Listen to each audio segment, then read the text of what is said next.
네, 오늘 본문은요, 아론 계열의 대제사장과 우리 예수님의 그런 대제사장 되신 예수님의 어떤 비교를 나타내는 이제 본문입니다. 8장 전에 이제 말씀 이제 7장에서는요, 이제 멜기세덱의 반차를 따른 대제사장에 대한 내용을 이제 다루고 있습니다.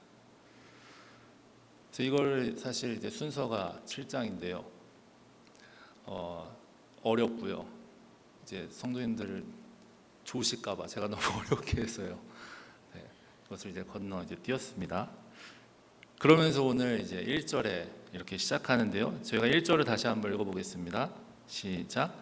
지금 우리가 하는 말의 요점은 이러한 대제사장이 우리에게 있다는 것이라.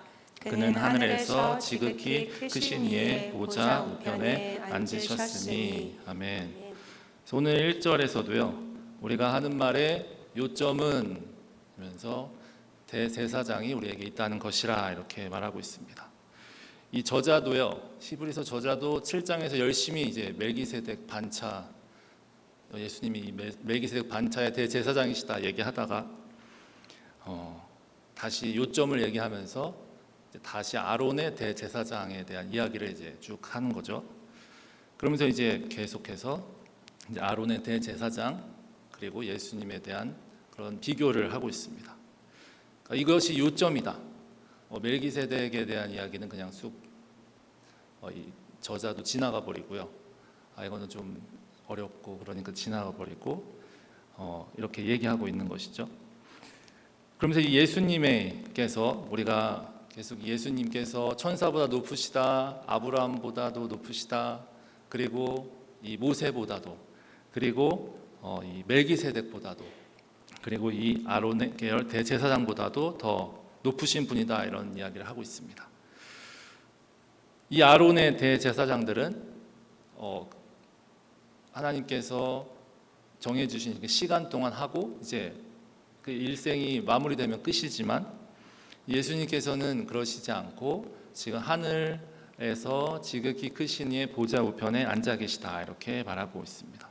예수님께서는 지금 끝이 없지 계속해서 이 대제사장으로서 하나님 보좌 우편에서도 계속 그 일을 하고 계신다는 것을 이제 얘기하고 있다는 것이죠. 우리 8장 2절도 같이 한번 보겠습니다. 시작. 성소와 참 장막에서 섬기는 이시라. 이 장막은 주께서 세우신 것이요 사람이 세운 것이 아니니라. 예수님께서 이 성소, 하늘에 있는 성소를 얘기하는 거고요. 이제 참 장막에서 섬기시고 계시다 이렇게 말하고 있습니다. 하늘 보좌 우편, 하나님의 그 보좌 우편, 그 높은 곳에서 우리의 생각, 우리의 어떤 상식에서 있으면 그 높은 자리에 있기 때문에 이제는 그곳에서 군림하시고 섬김만 받으시면 될 것 같은데 지금 그곳에 계시면서도 여전히 주님께서 하시는 그런 모습은 이제 섬기는 모습을 이제 얘기하고 계시는 것입니다. 그래서 이곳은 사람이 세운 것이 아니고 이 장막은 주님께서 또 세우신 그런 곳이다 이렇게 얘기하고 있습니다. 그래서 지금 예수님께서는 하나님 보좌 우편에서 이제 섬기고 계신다. 대제사장으로서 섬기고 계신다. 이렇게 저희가 볼 수가 있습니다. 이 말씀에 의하면 저희도 다 왕 같은 대제사장이다 이렇게 말합니다. 그리고 우리도 왕 같은 대제사장으로서 지금 가장 큰 대제사장이신 예수님을 모습 우리가 닮아가면서 살아가는 그리스도인이라고 할 때 그럼 우리도 여전히 그 하늘에 올라가서조차도 하나님께서 지금 섬기시는 것처럼 우리의 그런 섬김의 모습도 굉장히 귀하고 영광스러운 것임을 지금 우리가 이 말씀을 통해서 볼 수가 있는 것이죠. 계속해서 3절을 보겠습니다. 또 읽겠습니다. 시작. 대제사장마다 예물과 제사 드림을 위하여 세운 자니 그러므로 그도 무엇인가 드릴 것이 있어야 할지니라. 그러면서 예수님께서도 무엇인가 드릴 것이 있어야 할지니라 이렇게 말하고 있습니다. 여기서 드릴 것이 있어야 한다라는 것을 저희가 잘 이제 판단해야 되는데요. 이게 원어적인 어떤 문법을 보면요, 부정 과거형입니다. 그래서 이미 제물을 드리신 것을 얘기하고 있습니다. 그래서 앞으로 이것을 계속 드려야 한다는 것을 의미하지가 않습니다. 그래서 어떤 사람들의 경우에는 이것을 해석할 때 계속해서 주님께서 이 말씀을 근거로 계속해서 드리셔야 된다. 계속해서 제사를 주님께서 그 십자가에서 계속 제사 드리시듯이 그렇게 바뀌셔야 한다. 이렇게 해석하는 경우도 있는데요. 지금 이 히브리서 저희가 7장의 후반절의 말씀을 보면요. 27절에 보면 예수님께서는 이미 이것을 단번에 드리셨다 이렇게 얘기하고 있습니다. 그래서 저 27절 후반에 보면 백성의 죄를 위하여 날마다 제사 드리는 것 같이 할 필요가 없으니 이는 그가 단번에 자기를 드려 이루셨음이니라 이렇게 얘기하고 있습니다. 그래서 예수님께서 이미 이 제사를 단번에 드리셨다. 이 제사는 영원하고 그리고 지속적인 그런 한 번에 이루신 그런 제사다 이것을 이야기합니다. 또 9장에서도요 이 예수님께서 제사를 단번에 드리신 것을 또 강조합니다. 저희가 25절, 26절을 같이 한번 읽어보겠습니다. 시작. 대제사장이 해마다 다른 것의 피로써 성소에 들어가는 것 같이 자주 자기를 드리려고 아니하실지니 그리하면 그가 세상을 창조한 때부터 자주 고난을 받았어야 할 것이로되 이제 자기를 단번에 제물로 드려 죄 없이 하시려고 세상 끝에 나타나셨느니라. 아멘. 이 구약에 나타나는 이 제사의 모습, 이 아론 계열 대제사장이 보여준 그 제사의 모습은 다른 것의 피를 계속해서 바치는 이 동물 제사를 계속해서 바칠 수 있는 그런 것이었습니다. 그래서 희생 동물을 계속해서 공급받을 수 있는 그런 제사를 이제 드렸습니다. 근데 예수님께서 드리신 이 제사는 그럴 수가 없는 것이죠. 단번에 자기를 제물로 드리신 그런 제사였습니다. 이 단번에 제물로 예수님께서 그 단번에 제물이 되어 주셨다는 것은 이 제물로서 예수님이 충분하시다. 더 이상 제물이 필요 없다는 것을 이제 의미합니다. 예수님만으로도 이제 충분하다는 것을 저 단번에 제물로 드렸다는 것에 저희가 알 수가 있는 것이죠. 그리고 그 후반절 보면 세상 끝에 나타나셨다. 이 끝에 나타났다는 것의 의미는요. 이제 이 단번에 드리신 예수님의 제사를 통하여서 이제 새로운 것이 이제 시작되었다는 것을 의미하는 것입니다. 이전에는 계속해서 다른 것의 피로 동물을 희생하면서 그렇게 반복적으로 드렸던 제사가 이제 예수님의 그 십자가를 통하여서 단번에 예수님께서 제물이 되어 주셨다는 것입니다. 그래서 예수님께서 친히 제물이 되어 주셨고 그것으로 이제 모든 속죄 제사가 끝났고요. 그리고 지금은 하나님 보좌 우편에서 우리를 위해서 그 은혜의 보좌 앞에서 우리를 위해서 간구하고 계신다는 것을 이제 얘기하는 것이죠. 이 제사는 절대 이제 반복되지 않는 것을 이야기합니다. 알란이라는 학자가요, 이 본문에 대해서 어떤 예화를 하나 들었습니다. 그래서 이렇게 얘기했는데요. 제사를 드리는 행위는 마치 여인이 아기를 낳는 행위를 통해 엄마가 되듯 그리스도께서 단지 이름뿐만 아니라 실제로 제사장이 되기 위해 필요했다 이렇게 얘기했습니다. 그래서 이 어떤 여인이 엄마가 되기 위해서 이 아이에게 있어서 태어난 아기에게 있어 엄마가 되기 위해서는 그 엄마로서 인정되기 위해서는 이 출산을 계속해서 해야 되는 게 아닙니다. 한번 출산하면 그걸로 이제 엄마가 되는 것이죠. 이 출산해서 아기가 태어난 것은 이미 이루어진 일이라는 것입니다. 근데 태어나고 난 다음에 이 아기가 누릴 수 있는 것은 이 엄마의 사랑과 엄마의 보살핌인 것이죠. 그래서 이 그리스도의 제사장 직분도 마찬가지다. 이 속죄 제사가 정말 필수하고 정말 반드시 있어야 되는 일이지만 이것 또한 이 단번에 드리심으로 완성된 그런 사역이다라고 얘기했습니다. 이처럼 우리가 예수님의 이 십자가를 통해서 우리가 다 구원을 받았습니다. 다 구원해 주셨습니다. 근데 우리가 이 구원하신 이후에 주님께서 우리를 보호하시고 우리를 보살피시고 우리에게 은혜 베푸시는 것을 우리가 항상 이제 기억하면서 이제 살아야 한다는 것이죠. 이 히브리서에 보면 이제 출애굽 이야기가 굉장히 많이 등장합니다. 구약의 어떤 이야기들이 등장하는데요. 이스라엘 백성들이 다 출애굽했습니다. 하나님의 은혜로 다 출애굽했습니다. 그런데 가나안에 들어가는 것은 다 들어가지 못했다는 사실입니다. 대부분이 이제 실패했습니다. 이스라엘 백성이 애굽에서 광야에 나와서 머무를 때, 그곳 가운데 이제 하루하루 살아갈 때 하나님께서 모든 것을 다 해결해 주셨습니다. 출애굽할 때 10가지 재앙도 내려주시고, 홍해도 갈라주시고, 쓴물이 단물이 되게도 하시고, 또 반석에서 물이 나오게도 하시고, 구름 기둥 불 기둥으로 인도해 주셨습니다. 또 만나와 메추라기도 먹여 주셨습니다. 그렇게 하나님께서 다 보호하고 인도해 주시면서 은혜를 이제 베풀어 주셨습니다. 그런데 이 가나안에 들어가는 일에는요, 그것뿐만 아니라 이 백성들 스스로 순종하고 결단하는 그런 모습들도 반드시 있어야 된다는 것을 우리가 말씀을 통해서 알 수가 있는 것이죠. 저희 집에 애가 둘이 있는데요, 같은 배에서 분명히 나왔거든요. 그런데 굉장히 다릅니다. 그래서 딱 보면 첫째가 잘했던 거를 둘째가 못하기도 하고요. 첫째는 잘 못했는데 둘째는 되게 잘하는 것도 있습니다. 예를 들면 걸음마를 첫째는 되게 빨리 했는데 둘째는 되게 느리게 합니다. 근데 결국에는 잘 걷고 이제 뜁니다. 그 작은 아이는요, 수저만 주면 자기가 알아서 다 먹습니다. 근데 첫째는요, 그렇게 잘 못했습니다. 조금 먹다가 떨어지고 입에 묻고 그러면은 안 먹어버립니다. 그래서 다 일일이 떠먹여주고 해줘야 했습니다.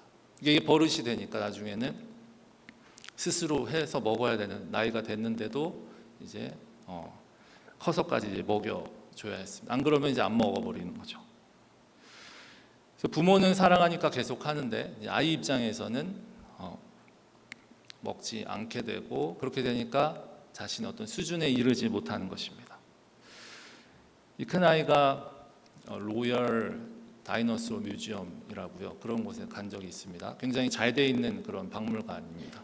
공룡 박물관인데, 이제 어릴 때 거기 갔더니 너무 이제 무서워서, 이 공룡이 너무 무서운 겁니다. 그게 가짜 그냥 화석인데 죽어 있는 것임에도 불구하고 너무 무서워서 막 근처에도 못 가고 막 울었습니다. 그래서 굉장히 힘들게 갔는데 즐기지 못했습니다.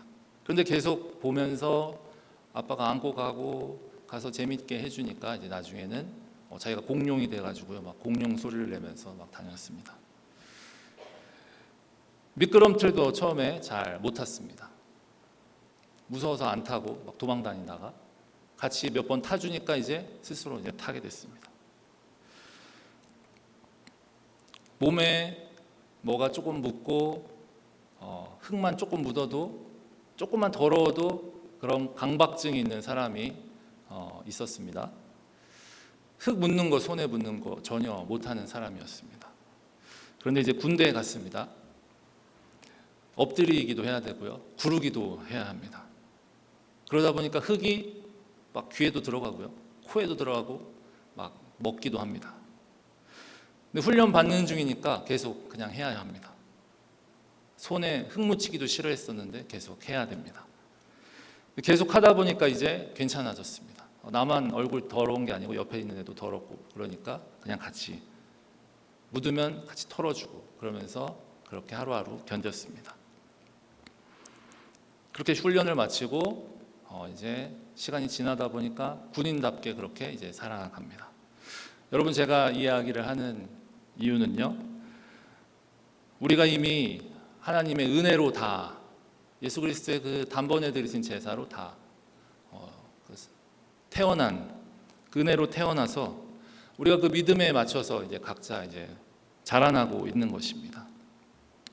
그래서 주님께서 이 아이에게 엄마 아빠가 수저를 들여서 먹여주는 것과 같이 계속 내가 먹도록 이렇게 수저를 주는데 엄마 아빠만 계속 찾는 겁니다. 그냥 먹으면 되는데 엄마 아빠가 먹여줘야 되는 거죠. 이제 공룡 가지고 보면서 즐기라고 보내줬는데 무섭다고 계속 도망만 치는 겁니다. 미끄럼틀 재밌게 타라고 가서 보내줬는데 무섭다고 계속 도망 다니는 겁니다. 또 때로는 흙 속에서 굴르고 막 더러운 것도 만지면서 그렇게 훈련 받아야 되는데 그걸 이제 싫어하는 겁니다. 그런데 어느 순간 뒹구르고 그렇게 하다 보니까 자신의 노릇을 이제 하게 되는 것입니다. 우리 주님의 이 십자가 이 속죄의 제사가 단번에 다 드려졌습니다. 그래서 우리는 다 죄 사함을 받았습니다. 주님 앞에서 우리가 두려워할 것이 없습니다. 도망칠 것도 없습니다. 미끄러져도 넘어져도 귀에 흙 좀 들어가도 다 괜찮습니다. 떠먹김 계속 받기만 하면 우리는 자라날 수가 없습니다. 후퇴만 계속하면 자라날 수가 없습니다. 눈에 안 보여도 그 보여주신 믿음으로 보여주신 가나안 땅에 우리가 전진할 때 우리가 성장하고 우리가 성숙해져 갈 수 있음을 우리 모두가 믿어야 하겠습니다. 우리가 승리할 것을 믿음으로 우리가 담대하게 오늘을 하나님이 이루신 것을 바라보면서 살아가는 저와 여러분이 다 되시기를 소망합니다. 주님께서 이렇게 단번에 제사를 드리시고요, 하나님 보좌 우편에서 여전히 이제 섬기고 계십니다. 그런데 이 땅에서 이 아론의 대제사장들 이 섬김을 모형과 그림자 같다 이렇게 얘기하고 있는데요. 저희가 5절을 같이 한번 읽어보겠습니다. 시작. 그들이 섬기는 것은 하늘에 있는 것의 모양과 그림자라. 모세가 장막을 지으려 할 때에 지지하심을 얻은과 같으니 이르시되 산과 모든 것을 산에서 내게 보이던 본을 따라 지으라 하셨느니라. 아멘. 네, 하늘에 있는 것의 모형과 그림자다. 이 땅에 있던 것들, 이것은 실제가 아니다. 모형과 그림자, 하늘에 있는 것을 모형하고 그림자했던 것이다 얘기하고 있습니다. 이 구약의 제사가 그냥 단순한 그냥 의식이 아니라 이 하늘에 있는 이 실제를 이제 반영한 그런 모형과 그림자라는 것입니다. 이것과 완전 동일하게 우리가 볼 수는 없지만 우리가 박물관 같은 데 가면요, 미니어처가 있습니다. 그래서 도시를 작게 축소해서 정말 실제처럼 만들어 놓은 것이죠. 정말 진짜 같이 잘 만들어 놓은 것들도 있습니다. 또 모델 하우스 같은 데도 있습니다.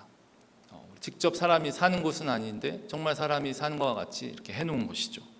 이것들이 다 모형이지 정말 실제 사람이 사는 곳은 아니라는 것이죠. 이 말은요, 우리가 이 땅의 것, 하늘에 있는 것의 모형과 그림자가 아니라 정말 우리가 추구해야 될 것은 이 실제 모습이라는 것을 우리가 기억해야 한다는 것입니다. 하늘의 뜻을 우리가 그래서 구해야 한다는 것이죠. 그래서 우리 주기도문 할 때도 뜻이 하늘에서 이루어진 것 같이 땅에서도 이루어지리다 이런 기도를 하는 것과 같이 말입니다. 그래서 우리의 신앙의 모습이 이 하늘의 실제 그 하늘의 뜻이 우리 가운데 반드시 이루어져야 한다는 것을 우리가 기억해야 한다는 것입니다. 근데 우리는 이 눈에 보이는 것, 이 모형인 것, 이 그림자가 진짜인 것처럼 그것에 이게 전부인 것 마냥 우리가 살아갈 때가 참으로 많다는 것이죠. 이 플라톤의 동굴 비유를 한번 들어보셨을 것입니다. 여기서 이 그림자가 정말 실제인 것처럼 그렇게 허상을 쫓는 그런 이야기가 등장하죠. 그런 것 같이 우리도 무엇이 진짜인지 이 말씀을 통해서 하나님께서 이제 얘기해 주시는 것입니다. 이 5절의 후반부에 보면 삼가 모든 것을 산에서 내게 보이던 본을 따라 지으라 하셨느니라. 이곳에 이제 각주를 보면요, 출애굽기 25장 40절 말씀인데요, 동일한 거의 말씀입니다. 너는 삼가 이 산에서 내게 보인 양식대로 할지니라. 그래서 이 모든 이 제사에 필요한 이 모형들이 저희가 요새 새벽에 큐티 출애굽기 하면서 계속 보고 있죠. 진설병, 성소, 지성소 이런 것들, 모양, 치수, 물건들, 용도 굉장히 자세하게 정확하게 하나님이 지시하신 대로 이것들을 다 했다는 것입니다. 굉장히 레이기까지 이러한 것들이 복잡한데요, 이 모형 그림자로서 다 이제 의미가 있다는 것입니다. 왜냐하면 이것이 실제가 있는 것의 모형과 그림자이기 때문입니다. 그래서 우리가 이러한 것들이 어떤 의미를 가지고 있는지 공부하고 그것을 묵상하는 이유가 다 거기에 있는 것이죠. 왜 이렇게 쓸데없이 별 의미도 없는 것 같은데 그 치수까지 정확하게 하나님께서 얘기하셨을까? 그래서 8장 2절에 보면요, 이 모든 것들, 이 장막 주께서 이제 세우신 것이다. 이렇게 이제 얘기하고 있습니다. 지금 저 하늘의 장막은 이제 주님께서 세우셨는데요. 이 땅에 우리에게 주신 이 모형과 그림자, 그 또한 주님께서 지시한 대로 다 주셨다는 것입니다. 사람이 그냥 내 생각대로 내가 하고 싶은 대로 그냥 다 만든 게 아니라 하나님이 정확하게 보여주신 그 양식대로 다 그렇게 만들었다는 것이죠. 그 용도와 모양 우리가 함부로 손을 대거나 함부로 바꿀 수 없이 하나님이 직접 말씀해 주신 대로 그것을 세우셨다는 것을 이야기하고 있습니다. 그래서 이 땅의 장막, 하늘에 있는 장막의 모형과 그림자이고 또 하나님께서 이것들을 통하여서 하나님의 정말 실제로 있는 그 하나님의 그 보좌를 그것을 통해서 보게 해 주셨다는 것입니다. 그래서 이 장막에 대한 설명이요 9장에 좀 더 자세하게 등장하는데요. 저희가 한번 같이 읽어보겠습니다. 시작. 이 장막은 현재까지의 비유니 이에 따라 드리는 예물과 제사는 섬기는 자를 그 양심상 온전하게 할 수 없나니 이런 것은 먹고 마시는 것과 여러 가지 씻는 것과 함께 육체의 예법일 뿐이며 개혁할 때까지 맡겨둔 것이니라. 그것이 현재까지의 비유이다. 그리고 하늘의 모습을 이것을 본 그대로 개혁할 때까지 맡겨주신 것이다. 이렇게 얘기하고 있습니다. 지금 9장 9절에서 10절 나오고요. 11절부터 등장하는 이야기가 있는데요. 예수 그리스도의 사역에 대해서 쭉 등장합니다. 그러니까 이 실제는 바로 예수 그리스도시다. 이렇게 히브리서는 이야기하고 있습니다. 이 모든 것이 예수 그리스도를 나타내기 위한 모형과 그림자다. 이렇게 얘기하고 있습니다. 그래서 저희가 24절도 같이 한번 읽어보겠습니다. 시작. 그리스도께서는 참것의 그림자인 손으로 만든 성소에 들어가지 아니하시고 바로 그 하늘에 들어가사 이제 우리를 위하여 하나님 앞에 나타나시고 이제 우리를 위해서 하나님 앞에 이제 예수님께서 나타나신다. 이제 지금 이 현재를 얘기하고 있습니다.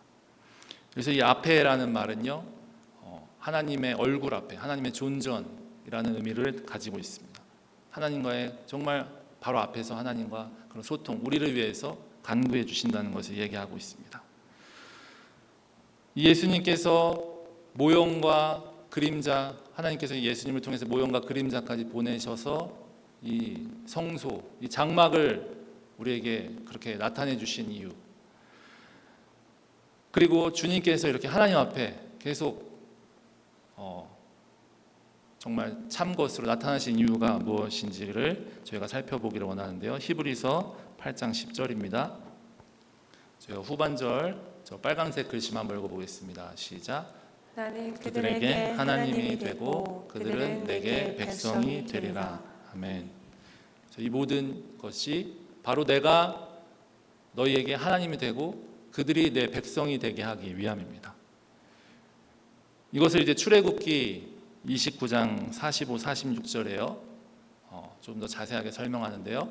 내가 이스라엘 자손 중에 거하여 그들의 하나님이 되리니 그들은 내가 그들의 하나님 여호와로서 그들 중에 거하려고 그들을 애굽 땅에서 인도하는 줄 알리라. 나는 그들의 하나님 여호와이니라.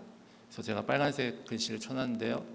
지금 하나님께서 이 장막을 우리에게 주신 이유, 예수님께서 하늘 성소에서 여전히 하나님 우편에서 우리를 위해서 간구하신 이유가 바로 이 백성들 가운데, 우리 가운데 하나님이 거하시기 위함임을 지금 얘기하고 있습니다. 이 하나님이 거한다는 것은요, 하나님의 임재를 상징합니다. 그래서 이 성막은요, 항상 이스라엘 백성의 중앙에 있었습니다. 그래서 행진할 때 중앙에 있어서 구름 기둥, 불 기둥 움직일 때 같이 가고 모든 백성이 이 성막 중심에 생활을 했습니다. 왜냐하면 이 성막이 하나님이 임재하시는, 하나님이 거하시는, 하나님 함께 하시는 장소였기 때문입니다. 이 성막에서는요, 아까 저희가 얘기했던 것이 제사를 드리는 그런 일이 있습니다. 그래서 예수님께서 이 그림자와 이 모형의 실제시다고 했을 때 제가 예수님의 이름만 봐도 그것을 알 수 있는데요. 예수님의 이름은 우리가 마태복음에서 보면 자기 백성을 죄에서 구원할 자다. 예수님을 통해서 이 속죄 제사를 이루시고요. 또 그 뒤에 23절을 보면요, 임마누엘, 예수님의 이름이 또 등장합니다. 우리와 함께 하신다. 요한복음 1장 14절도 저희가 함께 보겠습니다. 같이 읽어보겠습니다. 시작. 말씀이 육신이 되어 우리 가운데 거하심에 우리가 그의 영광을 보니 아버지의 독생자의 영광이요 은혜와 진리가 충만하더라. 이 말씀이 육신이 되어서 거하신다. 저 거하신다는 단어에는요, 정착하다 이런 말도 있고요. 그 다음에 장막을 치다라는 그런 의미를 또 가지고 있습니다. 그러니까 이 장막이 되셔서 우리 가운데 함께 하신다는 것입니다. 구약의 아론계 대제사장들이 드렸던 그 성소와 장막, 그것은 모형과 그림자고 실제가 아니었습니다. 실제는 예수 그리스도를 통해서 이 말씀이 육신이 되어서 우리 가운데 거하시기 위해서, 우리 함께 하시기 위해서, 우리 가운데 항상 임재하시기 위해서 우리의 삶에, 우리의 인간의 연약한 그런 이 땅 가운데 이제 장막을 치신 것입니다. 그리고 십자가를 지시고 죽으시고 부활하시고 승천하사 지금도 하나님 우편에서 떵떵거리면서 그냥 계시는 게 아니라 섬기고 계신다는 것입니다. 여기서 더 나아가서요, 고린도전서 3장 16절은 너희는 너희가 하나님의 성전인 것과 하나님의 성령이 너희 안에 거하시는 것을 알지 못하느냐, 이렇게 얘기합니다. 우리가 또한 하나님께서, 주님께서 참 성전이시고 주님께서 거하시는 것이며, 또 우리도 우리의 영혼도, 우리의 중심에도 하나님이 거하시는 성전이다, 이렇게 얘기하는 것입니다. 성도 여러분, 우리의 이 삶은, 우리의 신앙은, 우리의 믿음은 모형과 그림자가 아닙니다. 우리는 헛것을 쫓고 있는 삶이 아닙니다. 분명히 얘기하지만 이 말씀은 예수님께서 모형과 이 그림자 아니라 실제의 모습을 우리에게 보여주셨습니다. 그렇기 때문에 참 살아계신 그 예수님께서 지금도 우리를 위해서 간구하시고, 또한 우리를 또 성전 삼아주셔서 우리도 실제로 주님이 거하시는, 주님이 살아계시는 그런 존재로 만들어 주셨습니다. 우리는 주님이 거하시는 정말 실제와 같은 삶을 살아야 하겠습니다. 그런데 우리는 계속해서 그림자를 쫓는 삶처럼 살아갈 때가 있습니다. 무엇이 실제인지, 무엇이 이 그리스도인으로서, 우리가 하나님 믿는 사람으로서 무엇이 정말 영원한 것이고 우리가 정말 바라봐야 하는 것인지 우리는 자꾸 헷갈리고, 우리는 자꾸 두려워하고, 우리는 자꾸 전진하지 못하는 그런 모습이 있습니다. 우리가 주님 안에서 드리는 섬김, 봉사, 헌신들, 우리의 예배들 다 허상도 아니고 모형도 아니고 그림자도 아니고 다 실제입니다. 하나님 우리에게 주신 그런 복입니다. 우리가 이 실제의 삶을 매일매일의 삶 가운데 살아가시는 저와 여러분이 다 되시기를 소망합니다. 이 모형과 그림자는 주님께서 이미 다 실제로 그 십자가에서 또 우리의 삶 가운데 이루셨습니다. 다 단번에 이루셨습니다. 오늘도 또 내일도 한 주간도 좀 밥풀도 묻고요, 옷에 좀 더러운 것도 묻고요, 흙도 좀 묻어도요, 저희가 두려워하지 말고 정말 하나님 의지하면서 그런 담대하게 정말 현실을, 이 실제를 살아가는 그런 승리하는 저와 여러분 다 되시기를 소망합니다. 우리 나의 모습 나의 소유 같이